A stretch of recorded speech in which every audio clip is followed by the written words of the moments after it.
O versículo do número 1 até o versículo 4, depois eu vou ler o 11 e por último eu vou ler o versículo 19, tá, meus irmãos?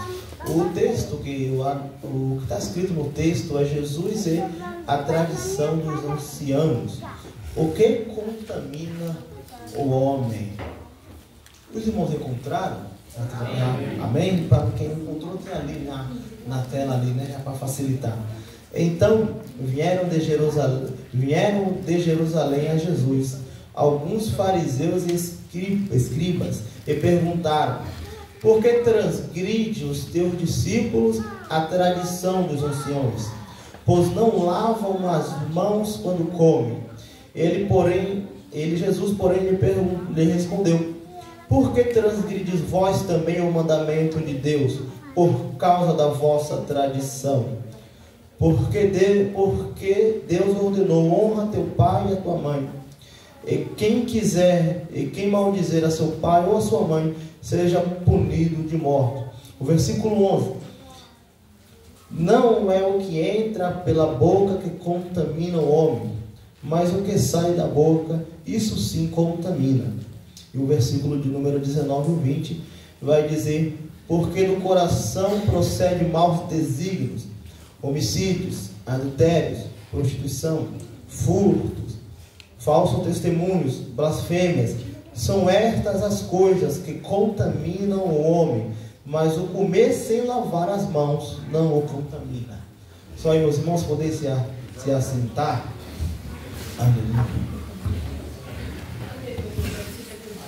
Meus irmãos, aqui nós estamos nós acabamos de ler um texto onde Jesus vai estar respondendo uma pergunta que lhe foi feita. Se nós aqui prestamos bem atenção na leitura, Jesus ele foi questionado porque estava comendo sem lavar as mãos. E Jesus então vai responder a esta pergunta. Essa passagem também ela se encontra também lá no livro de Marcos, no capítulo 7, também, do versículo 1 ao 23, também tem a mesma passagem falando sobre este episódio. Então, possivelmente, o evangelista aqui, o Mateus, ele pegou, quando foi escrever o seu livro, algumas coisas que estavam em Marcos, e uma delas foi exatamente esta passagem que nós estamos vendo. Dois grupos de pessoas aqui, eles vieram aonde Jesus estava. O texto, o autor, ele deixa bem claro que essas pessoas elas vieram lá de Jerusalém. Jesus estava numa parte lá em Cafarnaum, e essas pessoas vieram lá de Jerusalém. Quem eram essas pessoas? Eram os fariseus e os escribas, tá? Esses dois grupos, a gente direto vai ver no decorrer do Novo Testamento, principalmente nos Evangelhos, essas pessoas elas combatendo Jesus por causa de coisas que Jesus fazia ou ensinava. Esses grupos eles aparecem agora no Novo Testamento. Os fariseus ele era aquele onde hoje a gente muitas vezes as pessoas quando quer a vez falar ali com uma pessoa fala: vai para lá no seu fariseu, né? Fariseu se tornou uma palavra pejorativa, né? Se eu chamo alguém de fariseu, ali você já está querendo, o pessoal já sabe mais ou menos o que você está querendo dizer. Isso por quê? Porque os fariseus no tempo de Jesus, o que eles faziam? Jesus diversas vezes os questionava sobre o fato de eles falarem uma coisa e viverem completamente outra diferente. Mas eles não eram tão legalistas quanto os saduceus. Porque os saduceus eles já levavam a lei ao pé da letra e acreditavam só e apenas nos primeiros 5 livros da Bíblia. Já os fariseus não, eles acreditavam em todo o Antigo Testamento, acreditavam em anjos, acreditavam em demônios. Então esses grupos, uma vez eles se tornando grandes, eles foram crescendo no decorrer da história. Quando a gente abre o Novo Testamento, né, a gente já dá de cara com essas pessoas, só que Só que quando eles fugiram num período, onde a gente chama de um período intertestamentário, né? Que foi quando a Bíblia ela não tem nenhum livro que conte a história que aconteceu após Malaquias e Mateus, ali primeiro entre quando o povo está saindo da Babilônia e quando Jesus ele nasce. Não tem nenhuma história a não ser o livro de Macabeus, que é um livro deuterocanônico, que se encontra nas Bíblias católicas, que é um livro histórico onde vai nos contar o que aconteceu no decorrer desse período e como então foram surgindo esses grupos que combatiam com Jesus no Novo Testamento. Aqui nós temos o grupo dos fariseus e o grupo dos escribas. Os escribas, eles eram os mestres da lei, e algumas vezes é chamado de escribas e de outros mestres da lei. Eles eram os responsáveis por toda a interpretação da Bíblia. Eles liam e interpretavam e aplicavam então isso. Enquanto os fariseus eles cuidavam exclusivamente ali da parte da sinagoga. No Novo Testamento, quando se inicia, a gente tem um templo, e quem cuidava do templo eram os saduceus, e os fariseus eles cuidavam das sinagogas. Não é a mesma coisa, tá? O templo ele era um local onde se ofereciam os sacrifícios, onde tinha um sacerdote ali que intercedia pelo povo. Já a sinagoga, ela era como se fosse a nossa igreja dos dias de hoje. Era um local onde as pessoas iam, se reuniam para ouvir a palavra e estudar a Bíblia e cantar louvores ao Senhor. O pastor Renato Gusso ele vai dizer que muitas das coisas que nós temos na igreja hoje, eles foram tirados das sinagogas quando Pedro e os apóstolos tomaram conta ali, quando Jesus ele morre e os apóstolos ficam na responsabilidade. Muitas das coisas que nós vemos hoje foram tiradas dos costumes que as sinagogas ali tinham. Esses dois grupos então eles tinham alguma coisa em comum.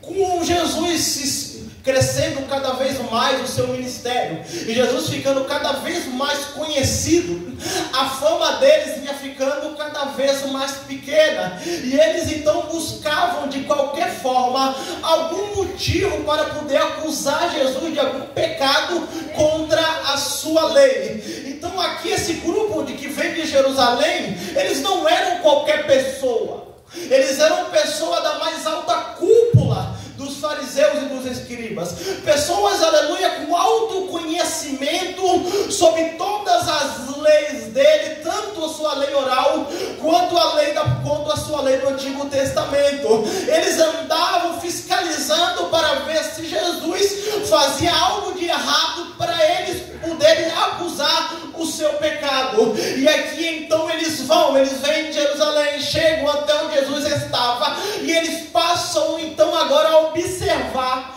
o culto ali, o que Jesus estava ensinando, para poder pegar eles em alguma coisa. Eles não conseguem pegar em nada relacionado com a Bíblia, só que eles observam uma coisa. E segundo aqui a tradição, e a tradição, meus irmãos, não é a Bíblia, tá? A tradição que aqui está falando não é a palavra de Deus, não é o Antigo Testamento, e nem é, aleluia, os 5 primeiros livros da Bíblia. O que eles acusam Jesus de não fazer é observar as leis dos anciãos, ou as leis dos escribas. E o que eram essas leis? Essas leis eram normas e práticas que os antigos escribas eles fizeram, tirando aqui da Bíblia algumas coisas e emendaram, e fizeram uma emenda, ou seja, acrescentaram algo a mais sobre a palavra de Deus. Essas tradições deles iam se passando oralmente, eles não tinham escritos até o tempo de Jesus, então era passado de oralmente, se ensinavam. E dentre estas coisas, dentre essas tradições, estava um preceito, e esse preceito era que não era permitido ao homem ou à mulher comer sem antes lavar as suas mãos. Ah, Elivelton, mas comer sem lavar as mãos não é algo higiênico, não é higiene. E ainda mais naquele tempo onde tinha muita poeira e as pessoas andavam, então lavar as mãos poderia ser até algo higiênico. Só que não era isso que eles estavam em mente. O comer sem lavar as mãos não estava relacionado com a higiene que aqueles povos tinham, mas e sim com a purificação espiritual. Era acreditado então que uma vez que você comesse sem lavar as mãos, você ingeria comida com as suas mãos sujas, contaminadas pelo pecado, e aí então você ficava impuro. Essas leis, uma vez falado oralmente, o comentário Esperança diz que eles tentavam criar uma cerca em torno ali do que o preceito realmente dizia. Mas com o passar do tempo, ficou exagerado demais. Com o passar do tempo, essas coisas foram sendo cada vez mais acrescentadas. E a partir de chegar a um ponto onde lavar as mãos não era simplesmente um ato onde a gente conhece do nosso dia de hoje, onde a gente pega um sabão, vai debaixo da torneira e lava. Não, naquele tempo, além de não ter torneira, o ritual no processo de lavar as mãos era extremamente dificultoso, porque tinha uma água preparada para aquilo. Você tinha dois processos. O primeiro era de lavar suas mãos até o pulso, até não ficar, até tirar toda a água. E depois tinha uma segunda lavagem, porque eles diziam que a primeira água tinha sido contaminada, aleluia, quando tocou as suas mãos. Agora tinha que fazer um segundo processo também de lavar novamente as mãos. Irmãos, a gente vê que esse processo era cada vez mais dificultoso. E cada vez mais as pessoas, eles cumpriam esse negócio. Talvez a gente olhe e fale, nossa, mas que negócio besta. Só que eles tinham um amor muito grande por isso. Como eu disse, esse preceito que não tem nada a ver com a palavra de Deus, com o passar do tempo, ele vai se tornando tão importante quanto todo o Antigo Testamento, a ser colocado em pé de igualdade entre a palavra de Deus e preceitos que homens criaram. Aleluia!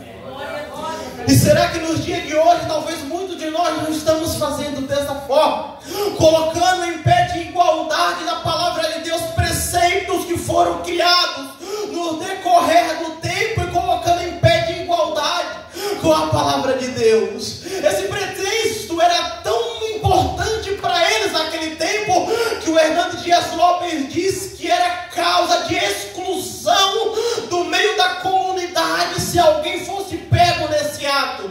O Rabino Akiva, quando ele vai preso, ele recebia a porção de água que era para ele beber durante o dia, mas ele não bebia água, ele escolhia lavar as suas mãos do que beber a água. E com isso Akiva, ele arrancava aplausos de todos os fariseus, aleluia, que via Akiva fazendo aquilo tudo. Aleluia, havia um sacerdote, havia um homem chamado Eliezer, que ele foi expulso da comunidade judaica por não lavar as mãos.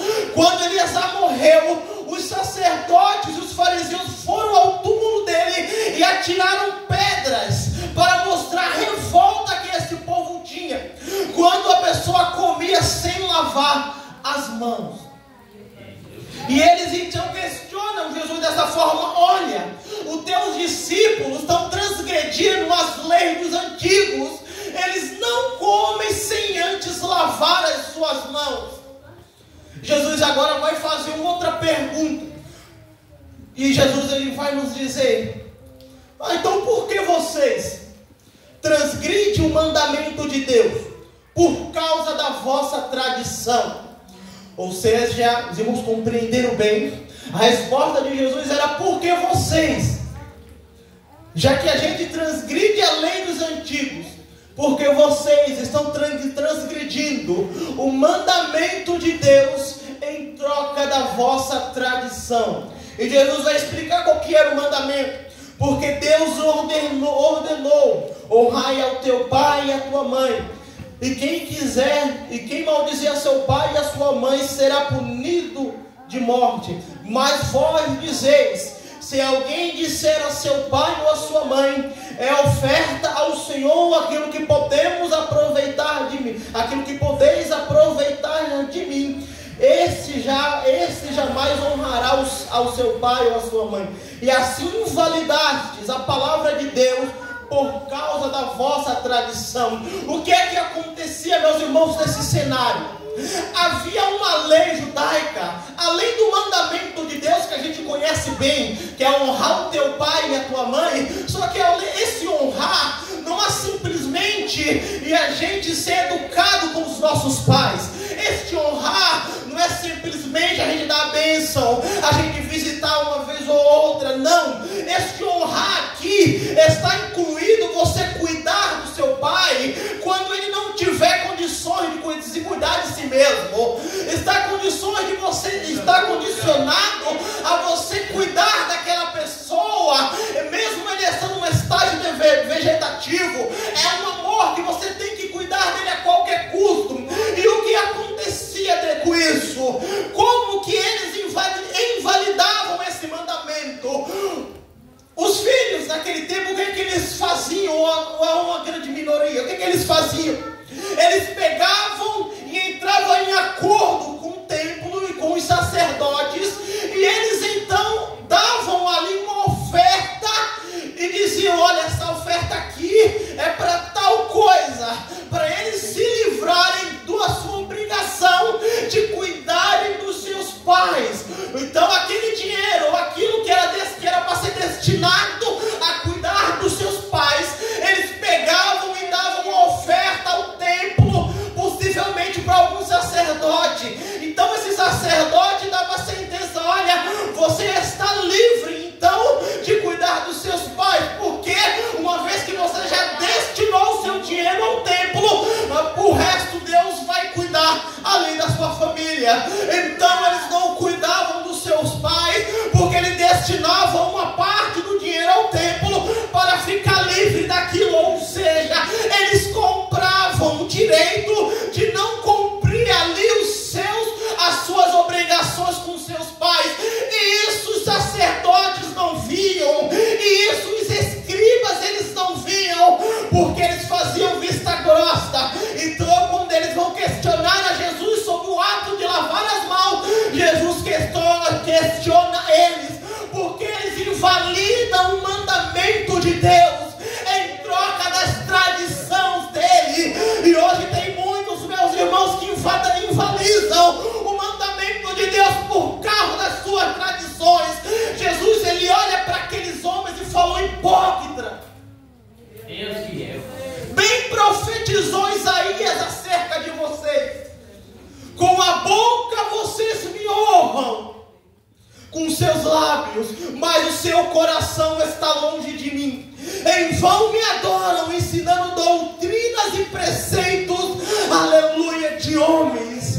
Essa era a queixa de Jesus contra eles. Jesus olhou para aquele grupo que era o mais importante da época e falou: olha, vocês são hipócritas. Vocês dizem uma coisa com seus lábios, mas o seu coração está distante de mim.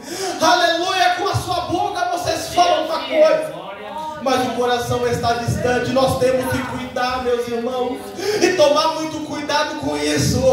Aleluia, para que na nossa boca nós não falamos uma coisa, mas que o nosso coração esteja distante. Aleluia, que o seu corpo físico esteja aqui, mas que o seu coração esteja em outros lugares, que a sua mente esteja em outros pensamentos. Aleluia. Jesus questiona aquele povo exatamente por causa disso, porque com a boca eles eram uma coisa, e tinha mais valor as suas tradições. Só que a tradição em si, ela não é ruim. Jesus não questiona a tradição. Jesus questiona quando a tradição está para cima da palavra de Deus.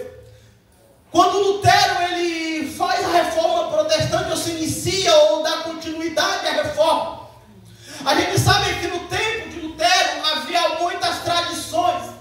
Era a tradição da indulgência, era a tradição, aleluia, do purgatório. Uma das tradições era essa, dos preceitos dos homens estar no mesmo nível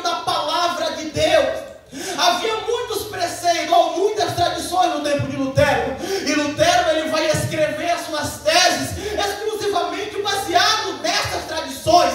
Ora que para você ir para o céu não tem um estágio intermediário, que não precisa você comprar alguma carta para você ter acesso ao céu, e que as tradições jamais podem estar em pé de igualdade com a palavra de Deus.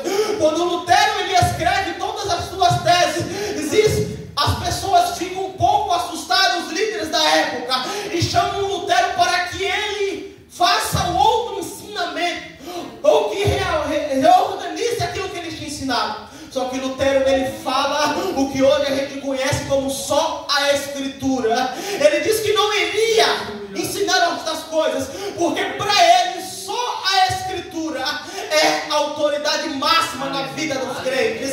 E da mesma forma tem que ser na nossa vida. Só a palavra de Deus é, aleluia, a nossa única regra de fé para a prática. E nós só temos que obedecer a palavra do Senhor. Meus irmãos, a tradição ela é importante no meio das nossas igrejas. Até porque nós estamos aqui hoje, nós estamos rodeados de tradição. Cada família tem uma tradição. Tem família que tem tradição de passar o Natal junto, o Ano Novo junto, é tradição. É algo importante. A igreja ela tem tradição como o horário de começar o culto. É uma tradição na igreja do pastor Francisco começar o culto no domingo às 7 horas da noite. É uma tradição. Vai se passando com o passar do tempo de pessoas para pessoas. O nosso país, Brasil, tem tradições. Tem coisas, aleluia, que só faz aqui no Brasil. Lá fora o pessoal conhece o Brasil como o país do futebol por causa da tradição. Então tem tradições que são importantes na nossa vida. Só que essas tradições jamais podem estar acima da palavra de Deus. Essas tradições, aleluia, que nós seguimos, a gente jamais deve questionar elas como se fosse a autoridade máxima. E quando a gente vê pessoas que não compactuam da mesma tradição que a gente não pode olhar para eles como esses escribas e falar: olha, vocês não se vestem desta forma, olha, vocês não agem desse determinado jeito, porque não posso, Elimeldo, porque se a palavra de Deus, aleluia, está falando algo, as nossas tradições não têm autoridade, aleluia, baseado naquilo que a gente está vendo, para decidir que uma pessoa vai ou não para o céu, ou vai ou não para o inferno. Aleluia. O que acontece nos nossos dias é que nós estamos muitas das vezes agindo igual esses fariseus, aleluia, olhando a vida das pessoas, questionamos e decidimos: olha, aquele ali não é crente, aquela ali não é crente, esse aí não vai para o céu. Por quê? Porque não faz das mesmas tradições que nós fazemos. E isso, meus irmãos, é ser exclusivamente hipócrita. Às vezes nós se preocupamos mais, aleluia, com a vida dos outros do que com a nossa própria vida. É da mesma forma que acontecia aqui. Essas pessoas eles se preocupavam mais com a vida dos outros. O Hernandes Dias Lopes vai dizer que eles eram fiscais da vida alheia.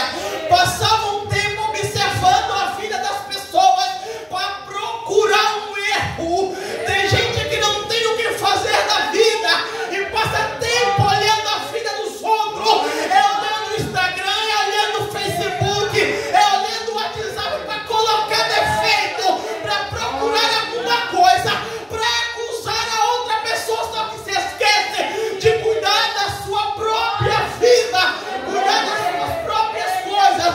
Aleluia, nós temos que parar com isso, minha gente. Nós temos que parar, aleluia, de olhar exclusivamente o pecado das outras pessoas, aleluia, de observar se estão comendo sem lavar as mãos ou não. Mas a gente, muitas das vezes, o nosso pecado é bem maior, porque enquanto um está comendo sem lavar as mãos, os outros estão transgredindo o mandamento de Deus. Aleluia, ou seja, às vezes o seu pecado é bem maior do que aquilo que você está olhando. E com isso eu não estou querendo dizer que não devemos corrigir o irmão que está em pecado. Só que primeiramente a gente tem que observar a nossa própria vida, observar se nós mesmos não estamos pecando, se nós mesmos não estamos transgredindo a lei de Deus, aleluia. Então que primeiramente nós devemos se importar com a nossa vida, corrigir os nossos erros, corrigir a nossa casa, para que depois a gente possa corrigir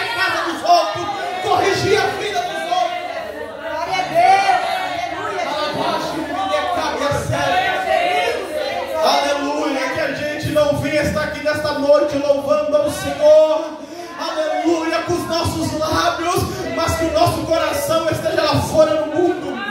Que nesta noite, aleluia, a gente venha servir a Deus também com o nosso coração, com a nossa alma. O coração aqui acende nos nossos pensamentos, acende nas nossas intenções, aleluia. Aleluia. O irmão já está dando o meu horário. Os discípulos, eles ficaram preocupados. Por quê? Porque eles foram criados naquilo. Eles já cresceram e aprenderam aquelas tradições. Aprenderam que deviam colocar aquelas tradições às vezes acima da palavra de Deus.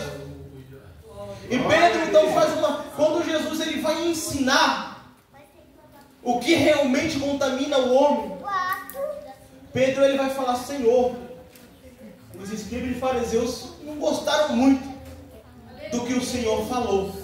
Jesus falou: olha, deixa eles, porque eles são guias cegos. E Pedro então pergunta: Senhor, o que é? Nos explica isso. Nos explica o que? O que contamina o homem? Porque Jesus já tinha dito que o que sai da boca contamina, e o que entra não contamina o homem. Então o que é que contamina o homem? É aquilo que sai da nossa boca que nos contamina. Aquilo que entra não contamina. E naquele tempo, o que contaminava o homem mais ainda era aquilo que entrava.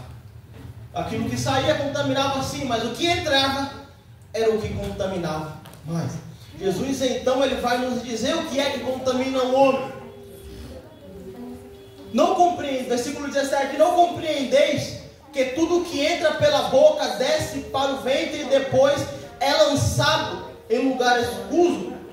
Mas o que sai da boca vem do coração, e é isso que contamina o homem, porque do coração prossegue maus desígnios, homicídios, adultério, prostituição, furtos, falso testemunho, blasfêmia. São estas as coisas que contaminam o homem, mas o comer sem lavar as mãos não contaminam. Então, meus irmãos, nós temos que prestar atenção mais de tudo. É o que o nosso coração está dizendo, é o que o nosso pensamento está falando. O que é que nós estamos pensando quando nós estamos a sós?